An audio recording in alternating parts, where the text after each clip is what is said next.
अभी यहाँ पर जो कल्पसूत्र के लिए हमने ये बात बताई कि उसका गुजराती अनुवाद जो साधु भगवंत ने कल्पसूत्र का योग नहीं किया है वो नहीं पढ़ सकते। साध्वी जी भगवंत तो बिल्कुल नहीं पढ़ सकते। फिर गृहस्थों को तो पढ़ने का कोई अधिकार ही नहीं है। तो इसके सामने एक भाई ने ऐसा प्रश्न कहा कि भगवती सूत्र में आता है कि श्रावकों कैसे होते हैं, तो कि लद्दट्ठा गैयट्ठा पुच्छियट्ठा विनिश्चित्यट्ठा। तो इससे वो ये कहना मांगते हैं कि जब गुरुदेव पाठ पर बैठ कर के आगम के मूल सूत्र के अर्थ करते हैं, उसको बराबर ध्यान रख कर के जब कोई भी श्रावक इसको ग्रहण करते हैं, सुनते हैं, ग्रहण करते हैं, बराबर धारण करते हैं, उनमें शंका हो तो वो प्रश्न कर सकते हैं। तो इसका मतलब क्या हुआ, यानी कि उनको भी ये आगम का ज्ञान है। हमने उसको जवाब दिया कि तुम्हारी ये बात बिल्कुल गलत है और लोगों को गैर समझ, गैर मार्ग पर दौड़ने वाली है। तुम बहुत ही गलत काम कर रहे हो, क्योंकि तुमने ये बताया कि पाठ पर बैठकर साधु भगवान जब बोलते हैं, इसमें तुमने ये नहीं बताया है कि श्रावक को पढ़ सकते हैं। श्रावक को खुद को पढ़ने का कोई भी अधिकार है ही नहीं। अगर तुमको ये प्रश्न होता है कि श्रावक नहीं पढ़ सकते, उसका पाठ दो, तो हम पूछते हैं कि श्रावक पढ़ सके उसका पाठ तुम्हारे पास हो तो हमें दो, हमें चाहिए। ये तुम पढ़ना और खुद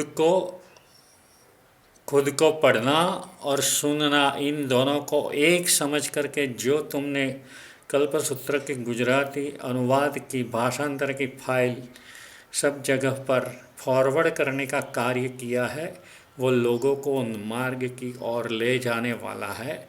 इसलिए सभी भाग्यशालियों को नम्र विनती है कि ये गुजराती अनुवाद जो कल्पसूत्र का किया हुआ है वो हम पढ़ नहीं ही सकते, हमारा कोई भी अधिकार है नहीं। वो भाई ऐसा भी मानते हैं कि जो खेमाशाही है कल्पसूत्र का ढालिया, वो कल्पसूत्र का अनुवाद ही है, तो उनकी ये भी गलतफहमी है, वो उनका अनुवाद नहीं है, वो कल्पसूत्र ढालिया, वो कल्पसूत्र का भाष है। भाष यानी रास जैसा, जिस तरह श्रीपाल राजा और मैना सुंदरी का रास है, इसी तरह का रास है। और वो पढ़ने का जिस साधु भगवंत ने योग नहीं किया है उसको भी, साध्वी जी भगवंतों को भी और श्रावक और श्राविका को भी अधिकार है। ये उन्हें खास समझना चाहिए और हमें भी खास समझना चाहिए। अभी एक प्रश्न ऐसा भी आया मुझे कि कल्पसूत्र की टीका तो हम पढ़ सकते हैं ना, वो गृहस्थ ने प्रश्न पूछा है और हमने उसको जवाब भी दिया कि श्रावक को तो पढ़ ही नहीं सकते, फिर उसकी जो टीका है टीका को भी नहीं पढ़ सकते। हमें तो सिर्फ कल्पसूत्र को दर्शन करना है, उसका एक अक्षर भी भूल से भी पढ़ना नहीं है।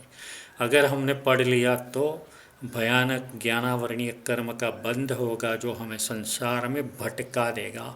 इतना ही नहीं, आने वाले जन्म में हमें बहरा, गूंगा, बोबड़ा ऐसा बना देंगे, मूर्ख बना देंगे।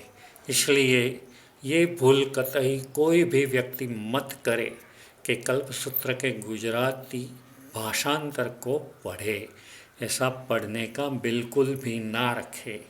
खेमाशाही की जो भी कल्पसूत्र की प्रत है वो हम पढ़ सकते हैं और वो ही पढ़ना है।